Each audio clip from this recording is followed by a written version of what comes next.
It's just that crazy guy talking to himself while he's pumping weights. Yeah, they're wondering what you're doing because you're like, oh, yeah, I've just come. I'm going to go in a minute. And it's like, what are you doing?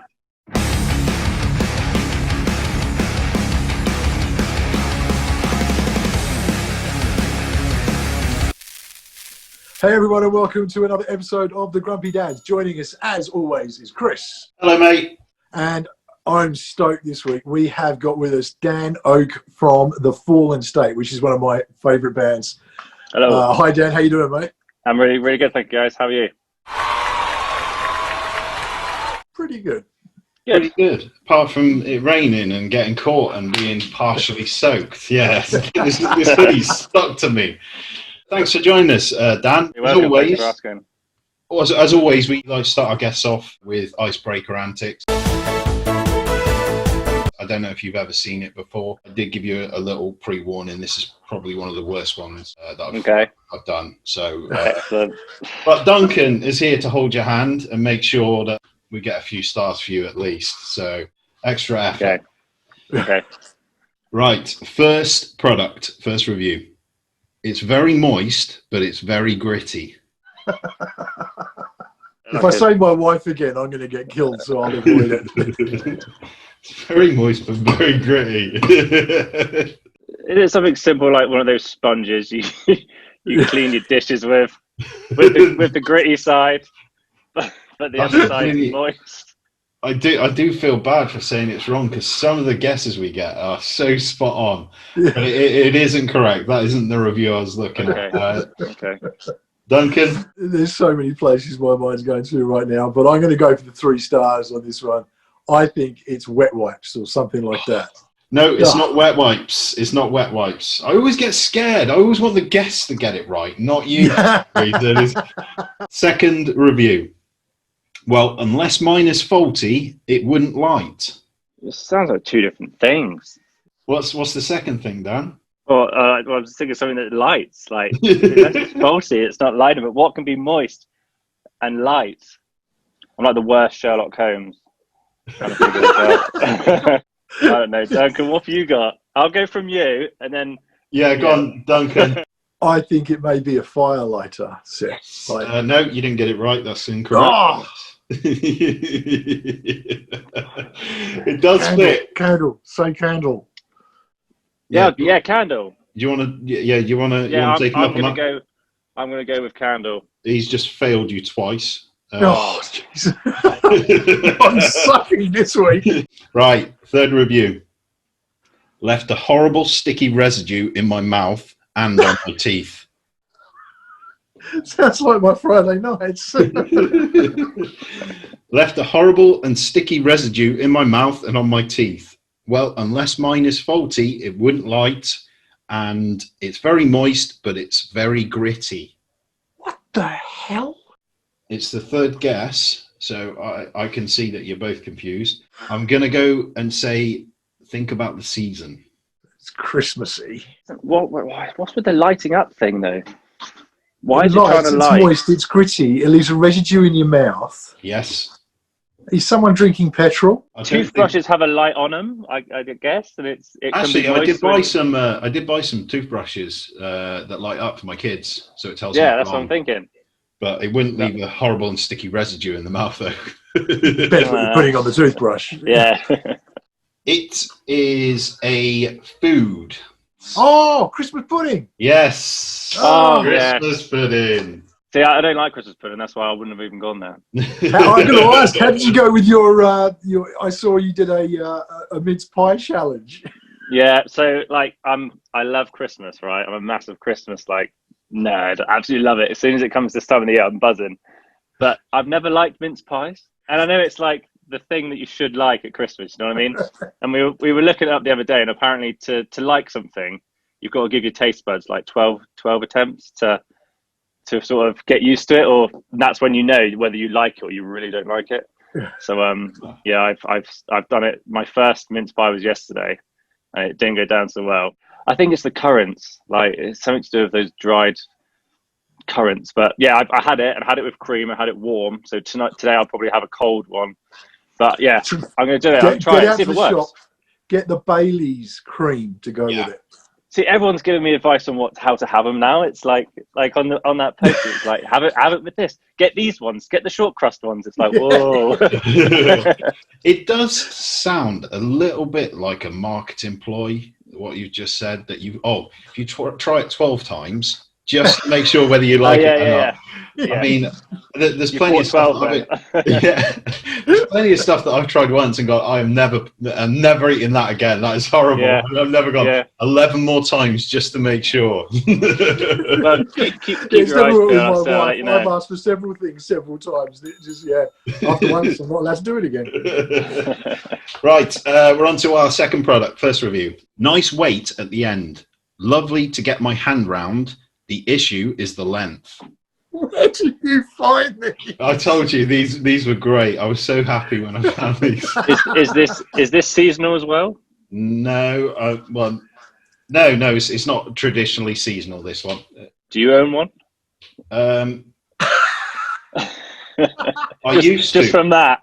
I used to, but you're breaking the rules here. Stop asking questions. Oh, right, sorry. An umbrella. Nice way at the end. Lovely to get my hand around. The issue is the length. That's very, very good guess, but it's not right. I think I'm going to take a hint from that and maybe go with a walking stick. It's another good guess, but it's not right. On to the next clue. Very nice case, but it's got a kink in the shaft. A kink in the shaft, a nice case. Nice to get your hand around. The problem's the length. Yep. The problem is you can't switch off the part of your mind that goes, this has to be filthy. I know. Way too strong with the reviews I've got for this particular product. The case is what's throwing me, because I'm thinking broom, it could be some kind of cleaning but now thing. it's got a case, it's just thrown it out, isn't it? For anything It like that. really has. I'm trying to think, maybe he's gone with the fact that we're both guitarists, so it's something along the musical lines, and I'm trying to think of what would... That's not a bad shout. Is it like a slide, or is it some kind of massager? Dan, do you want to have a go? It's just the weight there. I've got like something in cases. All I can think of cases is like glasses, but it has nothing to do with the weight, so I'm like totally off. It's got a nice weight at the end. Lovely in the hand. Not very big, but it's got a kink in the shaft. Who chose the word shaft? Whoever wrote this review. What else? When have you ever used shaft as a Exactly. That's what... as like describing something like this? The movie. Kink in the shaft. I can't. I need another clue. Next one. I read the reviews after buying and had none of the problems stated. My gripe is the tip. Hard and too fat. Even chalking is a chore. Chalking? Pencil. It's a pen. No. It's a pen. No, it's not. It's not. Would you chalk a pen? I don't know. I just thought it's a billiard cue. Yeah, I mean, it's a snooker cue, but yeah, it's the same thing. But yeah, snooker cue. What are we on? I think we're on 2 stars. 2 stars. We are not going well this week. No. I'm warming up though. Warming up. Right, last one. First review. Loud, creaks, and definitely can't take the weight. My legs. That makes sense. A coffee table. Not a coffee table. It's got to be a chair or something. Not a chair. Next clue. For a normal spin, great, but don't expect anything with stains. Wash machine. Yes. So confident with that last one. Yeah. Last review with that. Slams against the sides like a bull. Honestly, it scares my wife when I switch it on. Nice. I'm just glad no one mentioned loads or anything like that with. Yeah. I have got to apologise because realising after playing that, I think that's probably the hardest icebreakers we've had. On, yeah, it's certainly obscure. Yeah, thanks for that. Sherlock and Watson over here doing our best. You're like the Will Ferrell version. Yeah, exactly. Again, Dan, thanks for joining us. Hey, welcome. And the Fallen State. Before I get into my questions, is there anything you can do about that Trump supporter that's got the same name on YouTube? No, I haven't actually. I've seen them, the videos posted up a few times, but no, I guess I think he come after us though, so I guess he's just doing his thing, but nothing we can do, I think, there. I think we aren't here to talk about that Fallen State. We're here to talk about you and the Fallen State band that you're in. How did you guys end up together? me, Greg, and Rich were in a sort of started a band before the Fallen State, and we sort of met up and started writing music. We're actually together. We've actually been in like bands growing up as kids. Me and Rich were in actually the same band, but at different times, which is a bit weird. But yeah, so we've all got like history of playing with each other. I mean, yes, we've all sort of known each other through music, through the scene from down here. And I didn't get that. oh, hello, what's this? Siri's listening in on us. She does that sometimes. She's just like, you're just speaking, and then she's like, I can't find this, blah blah blah blah blah blah. Not even looking for that. Yeah, so we've all known each other like locally, in the local music scene. We all known each other like that. And the Fallen State came together when obviously we all, was it the Fallen State before? It's so long ago now, I can barely remember. And they say that loud music doesn't kill brain cells. Oh yeah, it's always been me, Rich, and Greg. So like it's where it all basically started, and then John came in, and then we got Ben, and then recently Ben's actually left since. Shocker. Wow. We've got a new singer called Adam. Whoa. Yeah, but by the time you release this, it'll be everyone will know anyway. Yeah. But yeah, Ben, there's no bad blood or anything like that. He just decided he'd done what he wanted to do with music, and he couldn't, he wanted other things, and he didn't want to give 100%.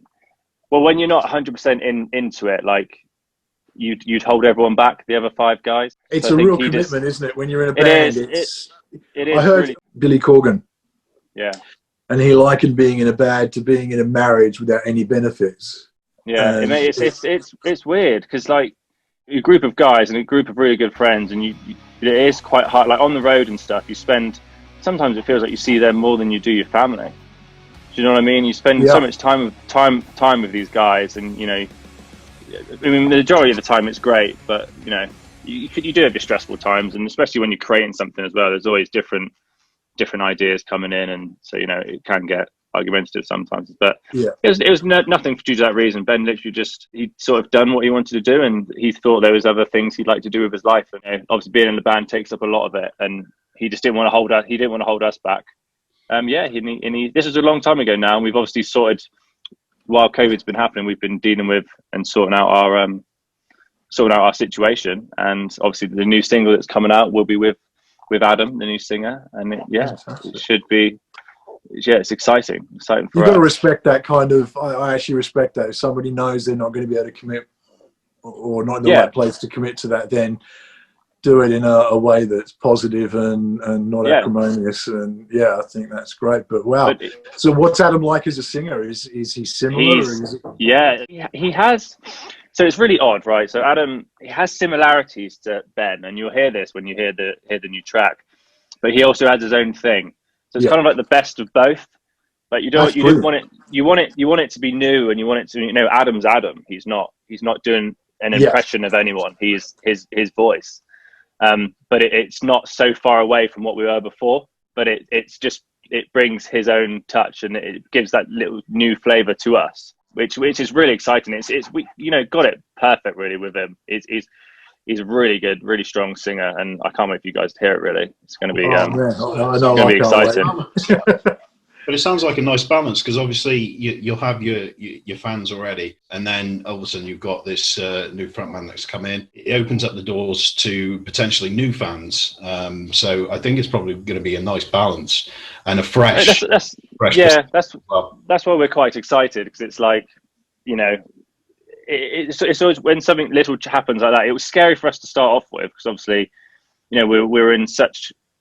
Going down a certain path, and we had all these things happening and stuff, and then Ben didn't just leave and drop. He was there until, like, if we had any tours, he was going to do them. It wasn't like I'm going now. It was I would like the opportunity to move on from this at some point. So we actively went looking for a new singer, and when the right one came along, then everything was put in sort of place. Was he involved in picking the new singer? No. Yeah, I don't think he's heard him yet. Oh, right. Yeah. He'll be as excited as everyone else. Yeah. How did you get into guitar? I'm always really interested in. I find with music and being a musician, it's almost like a calling to a certain instrument or a certain way of doing things. How did you get into being a guitarist in the beginning? Well, I got my first guitar when I was quite young, and I wasn't really at the age where I was sort of ready to learn it properly then. Like, it was a really, do you know what I mean? I knew I wanted to have a go with it. And I think it was when, like, I was listening to a lot of Green Day and Blink-182 and stuff. So it was like the simple riffs to learn, and that was just fun for me. I never had the lessons, or I've never had lessons since, really, like proper lessons. I know some people pick up the guitar and they have lessons properly. I was always self-taught, but I always, like in the early days playing, like people would sit around and a couple of you guys play the guitar, and that someone would like take the guitar up and start playing chords and stuff. I'd start playing like Metallica from what I'd like learned from a tab. Do you know what I mean? That was what I liked doing. But I didn't get back into it till I was actually quite late on, like 17, 18. And that's when I started actually looking at like guitars and the sounds and learning what everything does and what sound I actually wanted to sort of capture. And then it wasn't until I spent a lot of money till I got that sound. It sucks, doesn't it? You know I once saw a great meme that was, if you want to keep your kids off drugs, get them into guitar and gear, because they won't have any money for drugs. Oh, mate. I tell you what, when you spend that money though, and you get your best guitar that you've ever thought you could get, it's amazing. And you understand, it just makes you sound better as well. Do you know what I mean? Like, you could be just starting, and you could be handed a high-end guitar, and you'll instantly sound better than, But March Money was probably one of the main reasons I got into guitar. What's the craziest fan story you've got? Have you had anybody that's done anything crazy, super fan stalked or? No, I don't think anything. I mean, our fans are generally awesome, and they're like lovely people. Like, when we go on tour, we get handed sweets, like we're known for like American sweets. I've been handed gifts, and when I was in hospital after my operation stuff, the response of me being there from the fan base was just amazing.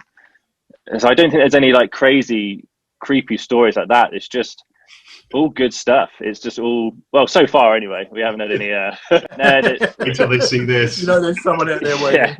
Yeah. Amazing. That was a huge thing. It really hit me as a fan when I found out that you had cancer and everything you went through. I mean, to fill people in, the guys had recorded their first album, and it was all getting ready to go. And you'd just been on tour with, I want to say Red, but it wasn't Red, was it? Red's coming up. It's Pop Evil. Pop Evil in Europe. Yeah. And you were really ill. Can you tell us a bit about that? So it was really odd. It was an odd time. But basically, before we went on that tour, I got told I had pneumonia at the time because I was coughing up. I just wasn't getting any better. I kept having chest infections all the time. Yeah. And they classed it as pneumonia. Obviously, I told them when I was in the hospital at the time that I was going away, and I really wanted to do this tour. I don't want to miss it. It's around Europe for 2 years. I've got to make sure I'm okay for that. So I was on antibiotics for the first week of the tour, but they only gave me 7 days. So I did the tour. I did 7 days worth of antibiotics. Luckily, we was on a bus as well, so there was a lot of opportunity to sleep and rest.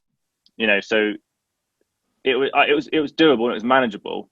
Once the antibiotics ran out, I found I wasn't getting any better, and I ploughed on, and we did.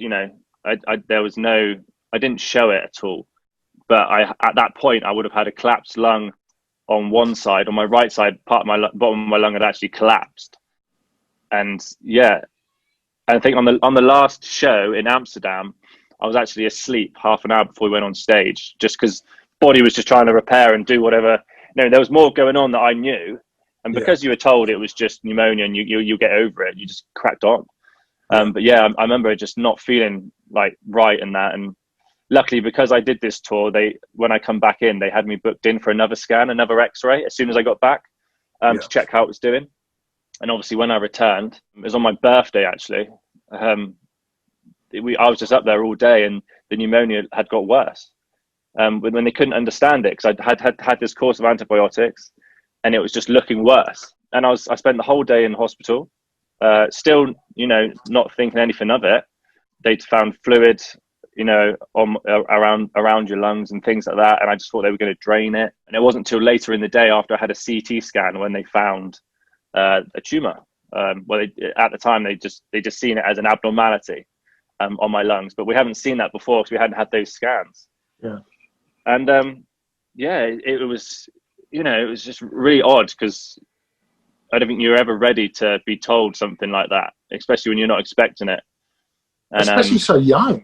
And I mean, you never smoked, did you? I don't smoke either, no. So it was a real kick in the nuts, really, of which one it could have been. Do you know what I mean? But yeah, I mean, looking back at it now, I was lucky. You know, I'm really lucky to be to have it just as what it was. But yeah, after they had that CT scan, they took me in a room, and you know, they just said, like, we found something and we can't rule out cancer. And it's like, what? Like, just this shock of, you know, I had to go home then on my birthday just thinking, what is going on?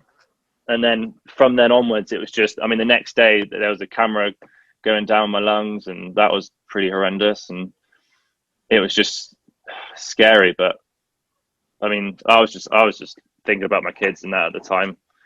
Like, I didn't think about myself at all till later on. It was just, oh my God, like, I've got, you know, got these two kids. What's going to, because all you think about is the worries and what ifs straight away.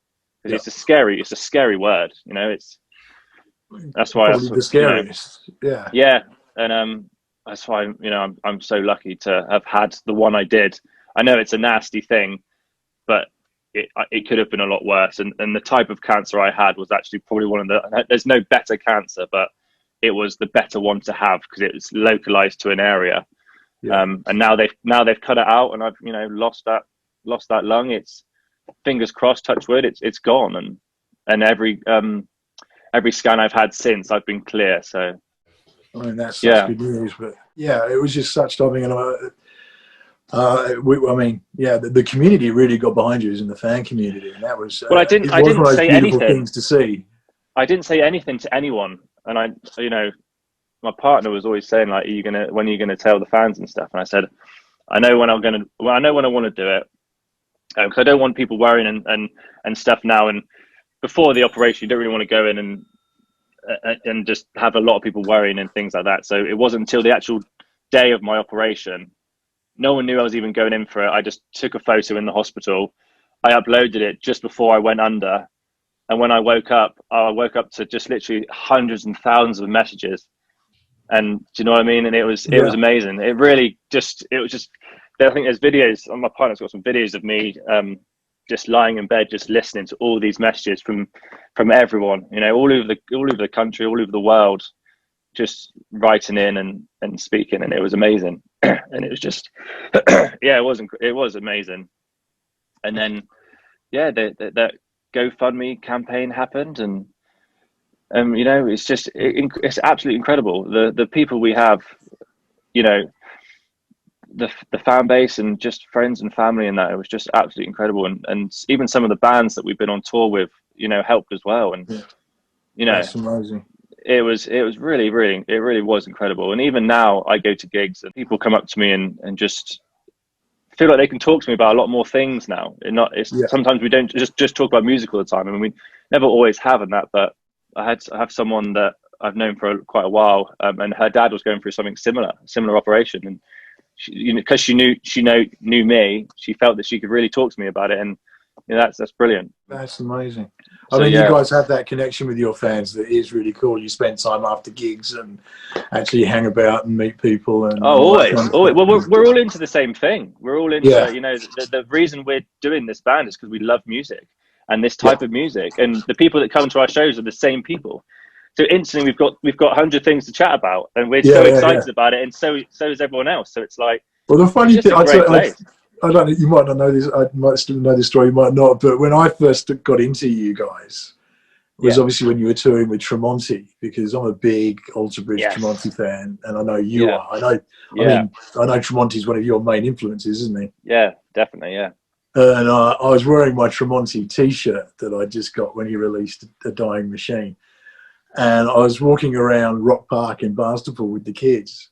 And this older lady came up and she's like, oh, did you go and see them? And I was like, no, I didn't get to this time. It was a period of time where we had loads of family health issues and there was no way I could get to a concert. Mm-hmm. But she goes, oh, my son plays in the band that was supporting them. And it was Rich's mum. Nice. Oh, okay. And we'd literally all the way in, just because it was just when I was getting to listen to you guys, and I'd been torturing the wife and kids with it all the way in the car. And my wife was in tears laughing. I can't believe that's just happened. Yeah. It just bumped into a mum, one of the mums. You were talking there about your kids and your family. And the fact that you're really open about stuff. And I think the first song I heard by you guys, and certainly the song that really resonates deeply, was Nova. I must go on without you by my side, but you're always on my mind, my life. She's wearing that halo, I never hear my baby cry, but she's always on my mind, my life.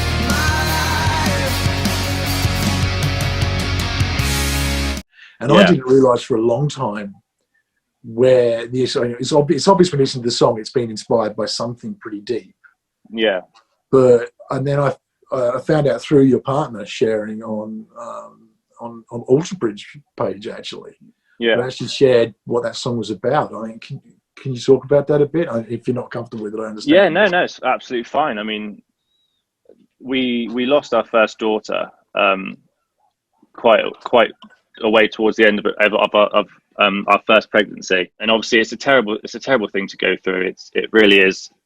It's not very nice. We have to go through all the motions of having a baby but not coming home, and it really did hit us hard.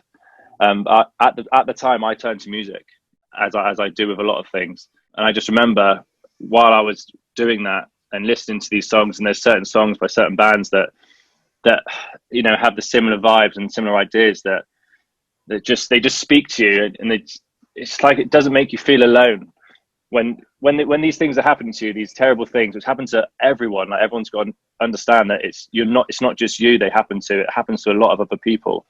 Yeah. And I knew I wanted to give back at one point, when it felt right. And obviously the band, all of us in the band being like brothers anyway, the second we decided to do something, and it did feel a bit like I want to sort of touch on this subject, and everyone was on board straight away. And the amount of love that went into writing that song, it was a different way of writing for all of us, because we knew it was important. If it was important to one of us, it was important to all of us.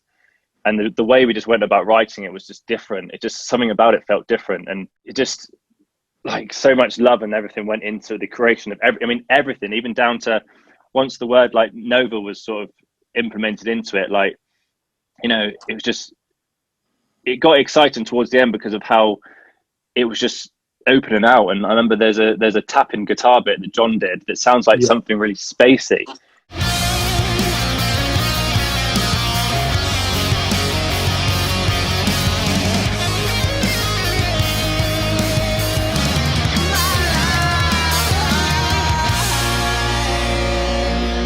Do you know what I mean? And but it's also so beautiful at the same time. It all just linked and connected, and we didn't know what, how well the song was going to do, and that it wasn't written for that reason. It was written to sort of heal at the same time, and if it could help other people, it was to help them as well. And we still get messages now saying, people that have just found it, that have gone through something really bad, and this song's helping them through it. Yeah. And even towards the end of the song, you know, it sort of flips itself. The way the lyrics are written, by the end of the song, you feel like there's an arm going around your shoulder. Do you know what I mean? Like you're not alone. They're always with us. They're still here, and I think it's portrayed in the video really beautifully as well. And yeah, it's just the purpose of that was to help people through things, and I'm like really happy it does. You know, the thing about Nova, because I've never been a huge fan of the genre, but it was actually Duncan who sent it through. He said about you guys and said, listen to this. And like I said, I've never been a huge fan of the genre, but listening to that, and I messaged Duncan after, I said that there's something so passionate in this song. There's something so real. And I've said to Duncan many a times with the manufactured crap that's out at the moment. And when I heard this, you realise there's something so genuine, that something went into it. And it was such a beautiful song. And I can see why people have been drawn in, that even if someone isn't into the genre, to listen to this song and to be touched by it, you've just done such an incredible job. Such an incredible job. Like one of those, for me, I heard it said, a quote that was, music takes words to a place that words can't go alone. And I think that song's such a beautiful example of that, because the lyrics themselves are really, and I love the idea of when the photographs we took were not enough. And you get that really, I don't know, there's something very physical about that really emotes. Yeah. But the music behind it, because it's not a ballad, but it's not like a full-on rock song, like heavy metal sort of festival either. It sits really neatly in the middle, but the music really suits the lyrics and elevates them. And I think it's a brilliant example of that quote for me. Thank you. I remember, I mean, Ben did an absolutely amazing job on the lyrics. But I remember when he'd sort of finished them off, he was actually nervous about showing me them and sort of, you know, and singing them, because he knew I might get upset because of them, you know. But he did an absolutely amazing job of them, and I mean, all of us did. Everyone. It was a real pleasure working on that song. I mean, it is a pleasure working on all of them, but that one, just like I said, the way it came about, and you know, and came to life, and the amount of love and stuff that we put into it was just different. It's just something about it was different, and then the response it's been, and you know, just talking to people and people like opening up and messaging and just feeling that they can talk, it feels like it's got a purpose now. Do you know what I mean? And it's doing that. Well, because obviously really Chris Roberts picked up on that as well. I mean, you guys toured with Blackstone Cherry. If I got those who aren't familiar with the genre, Blackstone Cherry are massive players in the sort of the modern heavy rock arena, much more bluesy than a lot of bands, but he heard that song and wanted to be part of it. So how did that come about? So, I mean, when I was going back to some of the music I was listening to at the time, like a lot of Blackstone Cherry, like Chris, how he writes his songs with a lot of emotion, and it's similar to there's a story behind a lot of his music, and that's probably why I'm a big fan. Do you know what I mean? It's similar thing. And obviously, when we released Nova, after we toured with Blackstone Cherry, obviously we keep in touch with the guys and stuff, and they, you know, message us on the release and stuff, and when we released that song, you know, Chris was straight on it. Oh my god, that, like, it was something similar to how they sort of work. You know what I mean? Like, he's quite emotional in his writing, and he knew the story behind it as well. So when he heard it, it was just it really, I think it hit him similar, and he would have loved to have been a part of it, and we re-released it with him, and it's just something, you know, amazing to have Chris from a band you've, you know, loved and supported for years to be on something so special to you as well. It's just the whole song, everything that's gone on with it is just incredible, and just it's crazy, really. Measure, and it is one of the songs that really does carry that weight with it. Yeah. So you guys recorded a new album. Is it a new album or is it an EP this time? We look like it's going to be an album. I say it's going to be an album. We've recorded 5 during lockdown and stuff, we've all you can do as a band is write at the moment. We can't do anything else. We can't tour. We can't, everything's been pushed back. So we've been writing, and we've been to the studio. We've recorded five songs, and it looks like we're going to go back in early next year and record another 5. So we'll have an album together. Oh, magic! Because I mean, A Dead Set Endeavour. I've said it boldly before, but I stand by it. I think is one of my top 2 best debut albums I've heard. Really? Thank you very much. No, I say that genuinely. I mean, I think you. probably Appetite for Destruction's up there, and The Dead Set Endeavour, because the music developed a lot in that as well. There's a much more. You haven't gone overboard with production, and it's not listening to 80s Def Leppard or anything, but it's got that polish there that really elevates it. Yeah. How was the recording process for you guys with that? Was it a big difference from recording the EPs? Well, as time goes on, the more we record, the more we do. We're learning, and we get better at our pre-production, and all the elements of playing and everything just gets better each time. And with A Dead Set Endeavour, I think we just finished A View from Ruin, and we'd just done EPs previously. So doing an album is a bit different. It's like a lot more songs. It's a lot more time to, people are going to listen to it from start to finish. You want that. Do you know what I mean? You want to capture them from the beginning to the end. It's not just like writing one song. It's an album. It's its own entity. It's very different in how you write anyway. With The Dead Set Endeavour, I mean, a lot of pre-production went into it before we actually went into the studio. And similar to what we've done now, our pre-production is a lot more involved to how it was back in the day. And I think that's where elements of these songs are standing out a lot more. It's because we're putting a lot more time into each song instead of, say, 5 tracks. A lot of time goes into individual songs, and a lot of the backing stuff and the backing music. John does a lot of that himself.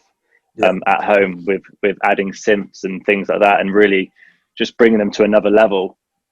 And I think with every CD we release, we want the level to go up a little bit more and a little bit more and a little bit more. And I'm, with everything we release, especially with the new stuff we've got coming out, I think it's the best stuff we've done.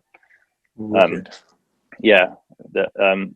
hopefully the next one will be even better. But yeah, definitely what we're doing now is, for me, some of the best stuff we're doing. One thing that people who know you may know, but probably it's not someone. You're a massive comic book fan. Yes, comics and I know Chris comic as well. Comic books. It's comic movies. Yeah, I've dipped in a few of the comics from being a big fan of the films and the movies. But Batman and Marvel and all that's my jam. I did want to ask a question, actually. Curveball. Yeah, shoot. For Dan. Yeah. If you could collaborate with any artist or musician, alive or dead, who would it be? Collaborate. Yeah. It's weird because I'd love to do something with Mark Tremonti, obviously, because he's just just everything that guy releases, it's just like is incredible. But there's some weird ones for you, like. I've got, obviously, growing up and stuff, you listen to different musics, don't you? And different things that make you feel different ways. Phil Collins is that guy for me. Like, Phil Collins, really? Yeah. Wow. Yeah. Very cool. Like, really weird. Like, growing up, I think my mum listened to a lot of him. And My dad does the same.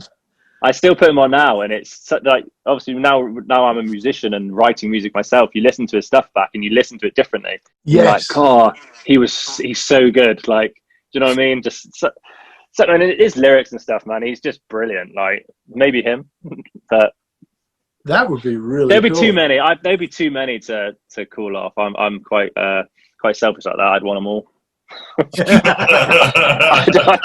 I'd want to do something with everyone. Like, I wouldn't be able to pick one person. Revolving door of artists as they come in. Literally. If Phyllis, you're listening, get in touch. You mentioned before that being in a band is quite full on. You're either sort of fully in or you have to be committed. What's it like juggling being in a band with your personal life? What's it like? How do you juggle all that? Just kind of have to do it.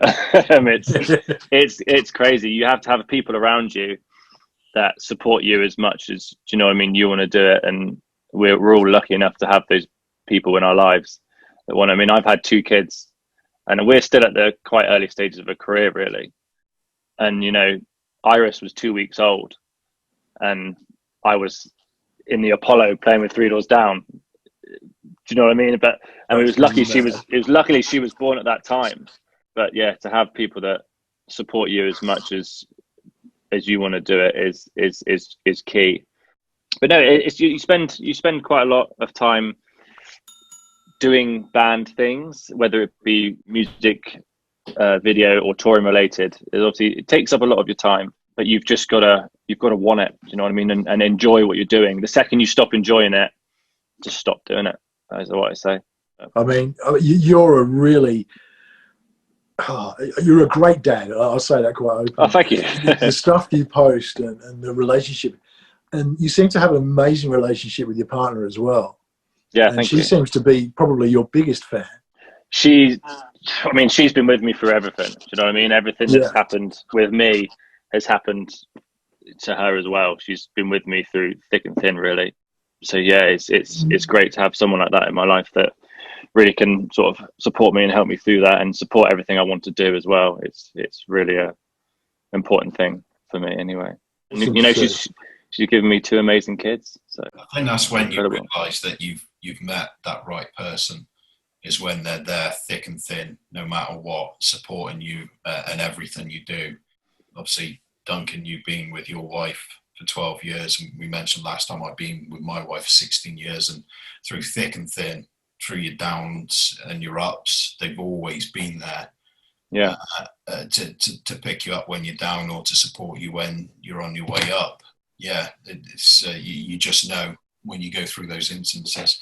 With the band, do you ever, when you sort of come up with your music, has there ever been sort of disagreements? No, that doesn't sound right. Some of the band, it does. It happens all the time. Heated, or it's more passion, I think, than I mean, it's very rarely they've got heated, but it's just that there's, you know, whoever's arguing the certain thing will just have so much passion behind what they're saying. Yeah. And if they can push that across, then it usually comes through, unless it's terrible. but we've got a really good system with writing. Obviously, like I said before, we've just learning throughout the year of how we do things. We're getting more solid at what we're doing and what we want to do and how we go about doing it. I mean, even during lockdown, you know, when we couldn't see each other, we were still writing. And it's just obviously the digital age now, sending things to and fro and just working on things differently. It's creating some very interesting music. And the great thing about us is with the Fallen State is we haven't all got the same musical tastes. They're all quite different. So when you hear the final product of one of our songs, it's all these different flavors and musical tastes rolled into one. And that's what the Fallen State is. It's, you know, it's just, yeah, it's, I mean, I like my music very heavy, a bit more heavier. Yeah. And I'm pleased to say that some of the tunings on these newer records are actually quite low. I've actually got quite lower. So was that actually what's the influence for you with the lower tunings, or is that something that came about naturally? You know, with tunings, obviously it's got to stand up live as well, and you've got to have the instruments to be able to go and swap around and do that. So it's got to be a factor that you can actually physically do as well. But we started writing a song about my time, obviously with the cancer situation, and it's not a very happy song. It's quite an angry song. Yeah. So when we were playing around with like the first draft of the riffs, I just tuned my guitar right down and started writing from that. And it's supposed to be quite, you know, angsty and angry. So I put that across when I sent it through. Is I don't think we need to tune this up. I kind of like the sound it is. I'd like to keep it at this low tuning because it portrays what I'm trying to say a bit better. And yeah, we just, once that one sort of got through, we've just, a lot of the other sound, it depends what you're after in the track. Like not all the tracks are tuned so low.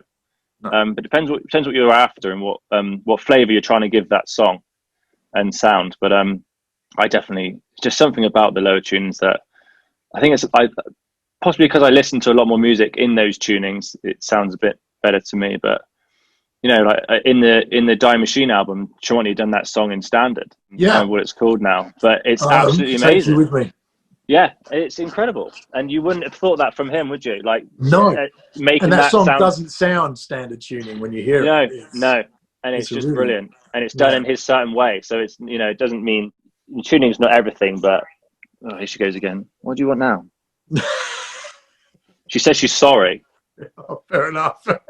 But yeah, no, it's exciting to try new things, and for us, what tunings is something that we can try and do, and yeah, that's probably why I'm excited behind the new record. Yeah, quite a bit. It's got something new that we're sort of trying out and testing, and yeah, makes it sound a bit fresh. Good. Do you ever feel the need to go into lead guitaring sometimes? I know that John's an astonishing lead guitarist. You're an amazing rhythm guitarist as well. Like the patterns and the progressions that you guys use are amazing. Do you ever feel, because obviously being a Tremonti fan is that sort of stuff that's obviously in there with you. Do you ever feel? Yeah. I mean, with writing, it's whoever comes up with what goes down. And then when we go to live, you know, we swap, and sometimes John's doing backing vocals, so we can't do the lead stuff. So I'll take on the lead for that bit. So we sort of do what's needed for the band in a live sense, and in the writing sense, it's sort of, you know, John comes up with great rhythm stuff. Greg comes up with great rhythm stuff. Even Rich from his drums will come up with the rhythm. Everyone does a bit of everything. It's really, really an involved practice for what we're doing. And like I said, with live, it's as long as I can do it, as long as he hasn't written something really stupid. It's just, and John's like that. He loves his technical stuff, and sometimes he'll push himself to do something that he's like just got solid on a record, you know, and he wants to, that sound is what he's after, and he's worked on it all summer to capture it, and he'll record that in, and then you know, you might turn around before a gig and be like, yeah, you do this bit now. What? cheers mate. But yeah. Have you ever got starstruck with any of the musicians that you've come across that you've been a particularly big fan, and you've met them and you've kind of been starstruck by meeting them? Not so much as because we toured quite a bit.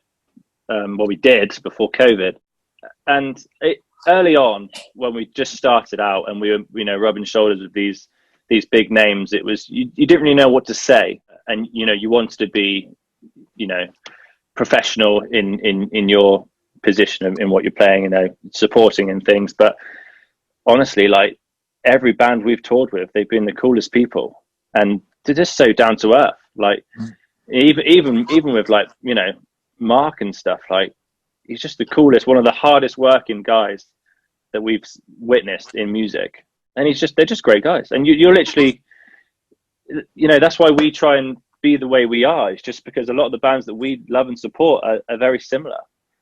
And you know, I've never starstruck when I was a fan. Probably when I was a big fan of going to, I used to go to gigs all the time and queue up, and I was there from 10 o'clock in the morning till, you know, 7 o'clock when you got let in, and then we wait outside and meet them all, and but they'd come out is the difference. Do you know what I mean? These artists that we went to watch would come and see you, and they appreciate you being there. And it is, you know, musicians are nothing without the fans. They really aren't. It isn't really labelled, is it? When you think of the label diva, it's never really associated with rock music or anything like that. Not since the 80s. No.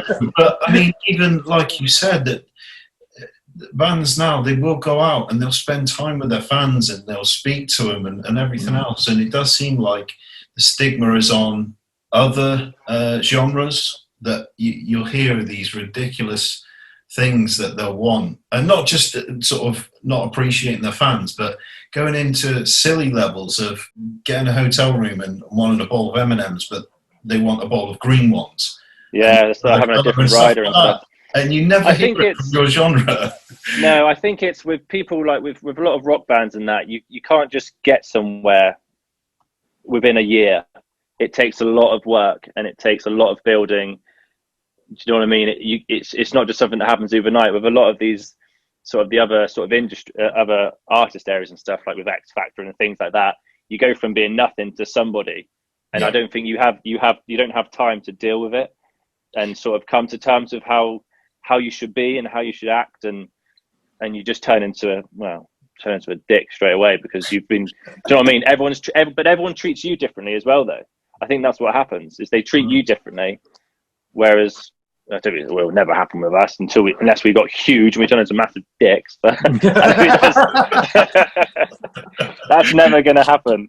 Never going to happen from us anyway. It's just like I said earlier. It's just we all love the same things, and you know, a lot of people. You know, I'm a massive movie fan and comics and things like that, and loads of people that come and watch us, or even if I go to a show myself and bump into other people, it's just like. You've just got so much to talk about, and everyone, especially in the rock world, everyone's so cool. Do you know what I mean? It's such a good group of people, and it feels like a good family to be in. Do you know what I mean? Just liking rock music and metal. It's different type of people, and something I've been in for a long time, and I think that's why I love doing it and being a part of it, and being in a position that we're in where people listen to our music and like what we're doing. It's just a blessing. It's absolutely amazing. I wanted to ask about the mental health side of things. Yeah. The music industry itself is notorious for being really taxing on mental health. How's that something you guys deal with? Is it something you've had to deal with? And is it something that you watch out for with each other? We're very aware of mental health. I mean, even with some of our earlier songs, there's a song written on, I think, on our first EP, it's called Get Up. Yeah. Which is very much just about getting up and doing it and picking yourself up from the ground when you're feeling at a low point.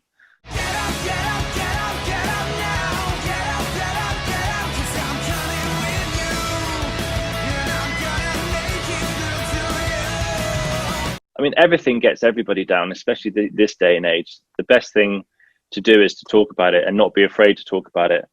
And I think it doesn't matter who you're talking to about it, as long as you're not holding it in. I think the scariest thing is, like we said earlier, a lot of people feel that, you know, and I've gone through, you know, with what happened to me last year, I've definitely it's been difficult since. I don't think I dealt with it very well at the time of being told you've got cancer and you've got to have a lung removed. I think I just cracked on with it. And it wasn't until afterwards, and probably during lockdown, where I started feeling some of the effects, that I probably should have handled the emotions at the time a bit better. And it catches up with you, you know. And I had to ring up my doctor and speak to him and say that something doesn't feel right. Do you know what I mean? And it was the first step is admitting to yourself that something's not right, I think. Yeah. And I've done it.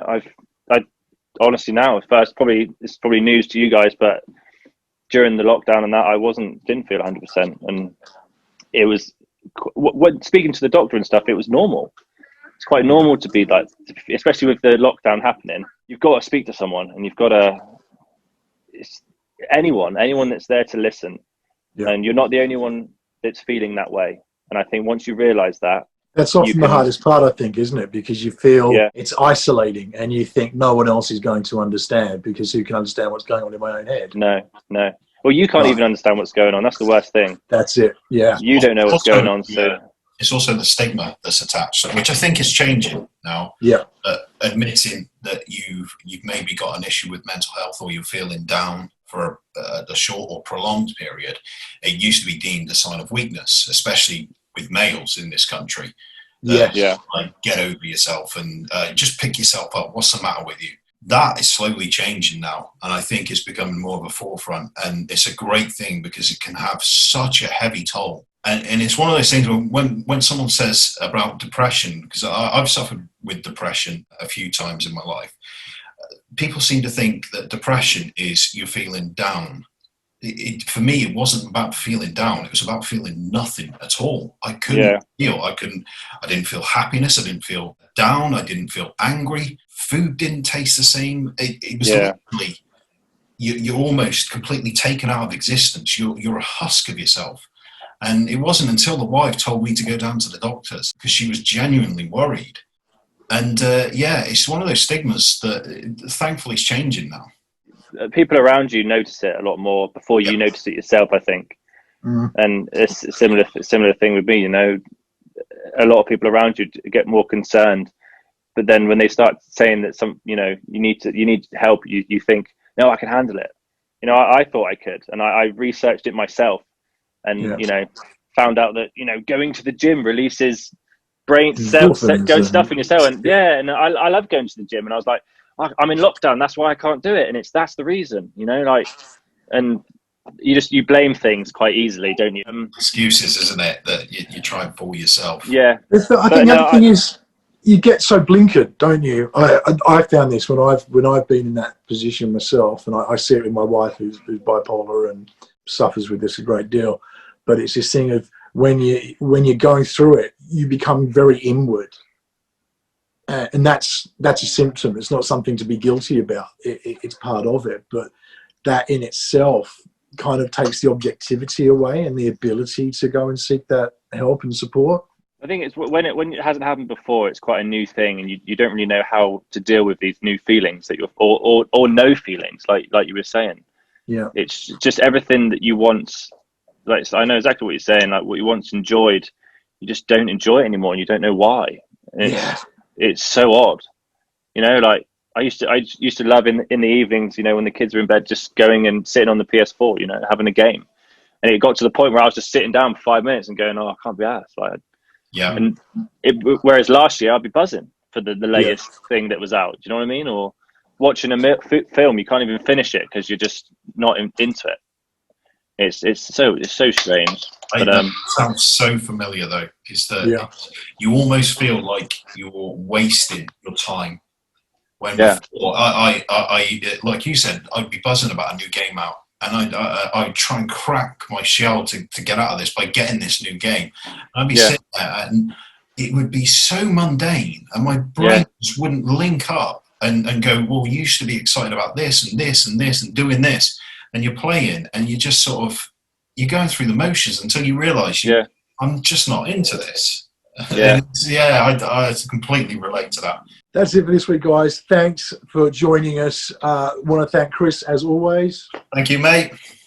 And Dan, it's been an absolute pleasure. I mean, for me, especially, obviously being a fan, it's a bit one of those moments. But you've been fantastic and really open and honest, and it's been brilliant. Thank you. No, thank you very much for having me, guys. I hope what we've said maybe speaks to some people and helps out in their lives at the time. So absolutely, it's all good. There'll be links in the description to all of Dan's music. If you haven't heard any of it, you can actually, our opening track that we play, with the band's permission, is actually The Fallen State. So please give that a listen. There'll be links up to their Spotify. And please do comment on this. If you've got any experience, especially with things like mental health, or if you've had loss of loved ones, we'd like to hear about it. And we'll put some links in the description to charities that can also help and support with that. Please do like this. Please do share it. Please do subscribe and ring that bell so that you know when we've got new content coming on. Fantastic, guys. And we will see you on the next episode. Thanks a lot, guys.